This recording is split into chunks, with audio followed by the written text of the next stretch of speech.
Indian సినిమాకు 1000 కోట్ల collections కళ అనేది ఇప్పుడు చాలా కామన్ అయిపోయింది. బాలీవుడ్ ఇప్పటికే ఆ మార్కును 3 సార్లు క్రాస్ చేసింది. సౌత్ నుంచి ఈ ఫీట్ ను సాధించిన చిత్రాలలో తెలుగులోనూ 3 చిత్రాలు ఉండగా కన్నడ ఇండస్ట్రీ నుండి కేజీఎఫ్ సినిమాతో ఆ ఫీట్ ను సాధించింది. కానీ తమిళ ఇండస్ట్రీ మాత్రం ఇప్పటి వరకు ఆ ఫీట్ ను సాధించలేకపోయాయి.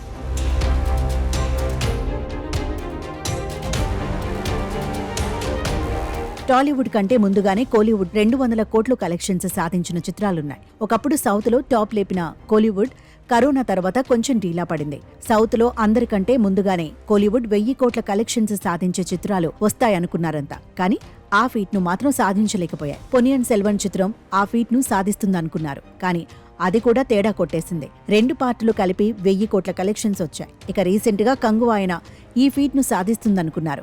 1000 ఏళ్ల క్రితం సినిమా 1000 కోట్ల సినిమా అంటూ కోలీవుడ్ మీడియా తెగ ఊదరకొట్టింది. ఒక్క సూర్య ఫ్యాన్స్ కు తప్ప ఈ సినిమా ఎవరి టార్గెట్ ను రీచ్ కాలేకపోయింది. దాదాపు 4 ఏళ్లు సూర్య ఈ సినిమా కోసం బాగా కష్టపడ్డాడు. అతను సినిమా కోసం బాడీని మార్చుకున్న తీరు ప్రతి ఫ్రేమ్ లో కనిపించింది. కానీ శివ స్టోరీ నేరేషన్, కథ, దర్శకత్వం ఇలా ఏ ఒక్క విషయంలోనూ ఆడియన్స్ చేత మెప్పించలేకపోయాడు. పైగా ఈ చిత్ర నిర్మాత కెఈ జ్ఞానవేల్ రాజా రిలీజ్ కు ముందు ఈ సినిమా 1000 కోట్ల కలెక్షన్స్ అని, సినిమాను తక్కువ చేయకండి అని చెప్పడంతో ఈ సినిమా 100% విజయం సాధిస్తుందనుకున్నారంతా. కానీ ఇప్పుడు అవే మాటలు సోషల్ మీడియాలో ట్రెండింగ్ గా మారాయి. అయితే రజనీకాంత్ కూలీ సినిమా 1000 కోట్ల కలెక్షన్స్ ను సాధిస్తుందని ఆయన ఫ్యాన్స్ గట్టిగానే భావిస్తున్నారు. అనారోగ్యం రీత్యా కొన్ని రోజులు గ్యాప్ ఇచ్చిన రజనీకాంత్ మళ్లీ షూటింగ్ లో జాయిన్ అయ్యాడు. సమ్మర్ కానుకగా రానున్న కూలీ చిత్రంలో లోకేష్ కనగరాజ్ దర్శకత్వంలో రాబోతోంది. మరి ఇది లోకేష్ యూనివర్స్ సినిమానా లేక నార్మల్ సినిమానా అనేది తెలియాల్సి ఉంది. ఏదేమైనా 1000 కోట్ల క్లబ్ అనేది కోలీవుడ్ కు ఇప్పటి వరకు